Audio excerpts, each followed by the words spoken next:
Well, just to prove what you just said, look at what they did for months when they couldn't pass a debt level increase.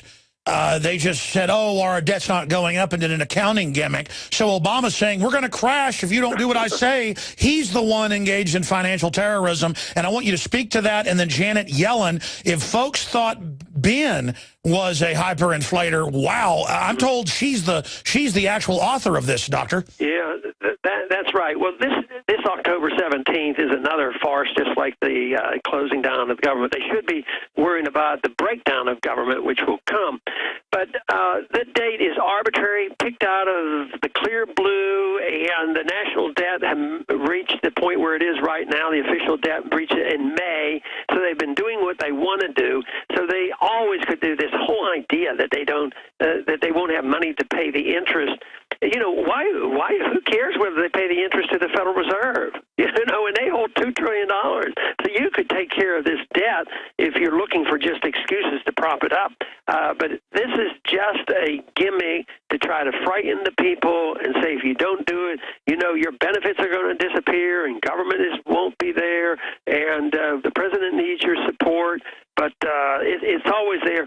And we have to realize what the Fed has done for the bailouts. And they're always there. They bailed out the system to the tune of trillions of dollars.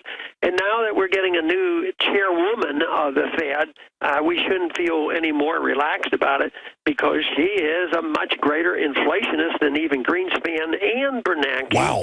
And but she tells us she's all for transparency. I wonder if that means she's going to be for my audit the Fed bill. But don't hold your breath on that. But she believes she supported all the QEs, and she would even do more.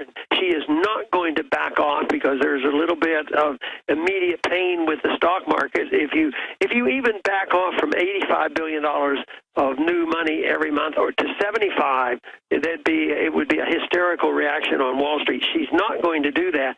So my bet is that we are going to continue to inflate and continue to destroy the dollar until the world rejects the dollar, and that's what we should be concerned about. I want to talk about the book in closing, but briefly, Peter Schiff, who I know is one of your top economic advisors and a great mind, and many of his predictions have come true, like the fact that they wouldn't taper. He said last Friday here, and DrudgeReport.com picked it up, became a national story. He said they may want to collapse because then they can bring in tyranny as the solution. And he's worried about that. Dr. Paul Craig Roberts, the former head of policy at the Treasury, said the same thing. Many others are.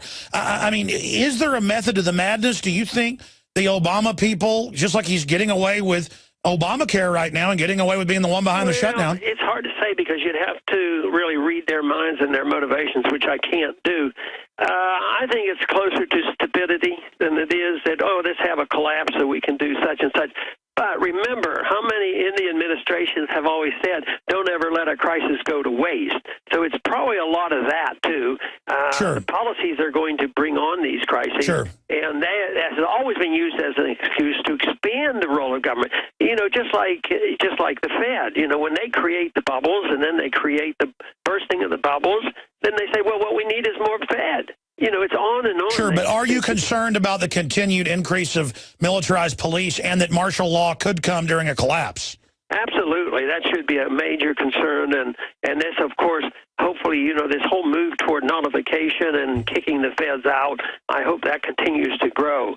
And when they run out of money and they go broke, that's going to happen. You know, what's happening? Maybe a good place to look is in Detroit. You know, they don't have a police department anymore of worth much, and it verges on anarchy. I'm interested to see if the crime rate goes down in Detroit. It may well go down when everybody knows they have to take care of themselves.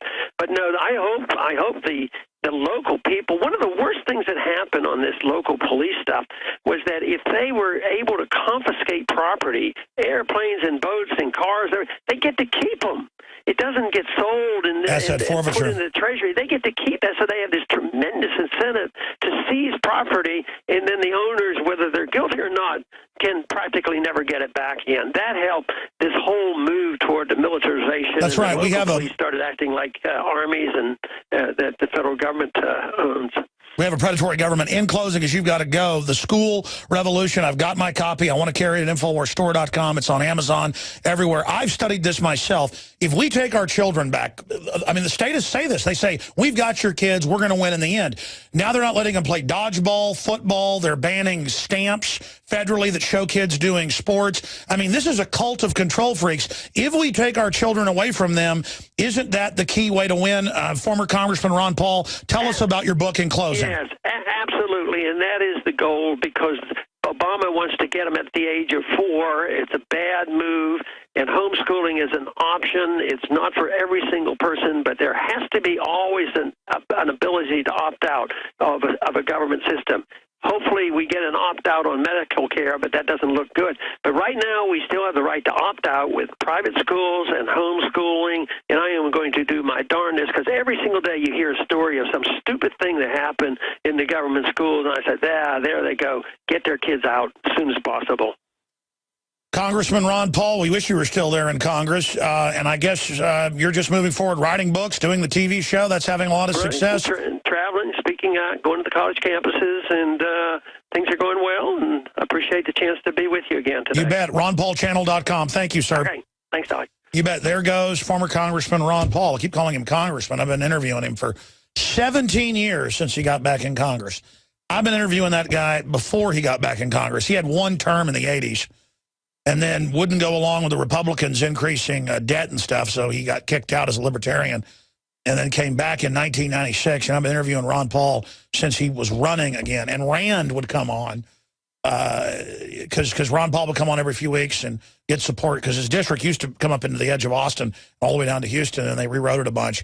And then Rand would call the office and say, hey, we need an extra push right before the election. But the last few times he was elected, it was like 70% of the vote. And that's when they rewrote his district into liberal areas, thinking it would beat him. He would go then talk to those folks and defeat them. So always great to have former Congressman Ron Paul on the broadcast. And I just can't believe we're sitting here talking with a straight face about a government that no one has been able to sign up at healthcare.gov.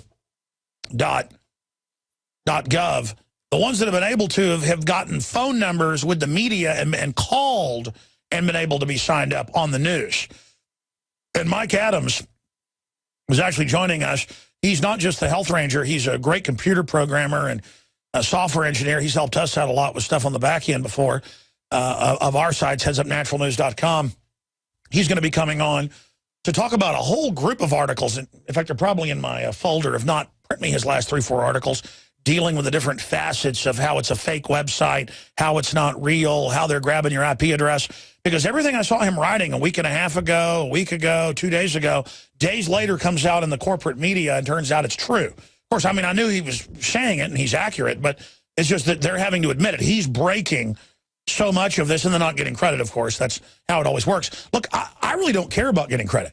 I'll be honest with you. I just get excited when what we cover later comes out in the kleptocratic press.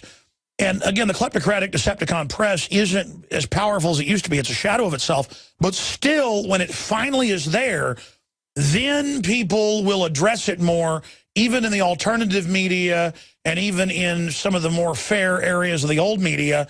And so it is important to kind of force it out to get them to cover it. The problem is the folks that get their news from mainstream media are already so dumbed down. Does it even really matter?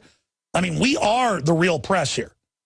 And so even if it's not breaking in the mainstream media, it's breaking here. I mean, we told you there were missing nukes on September 2nd.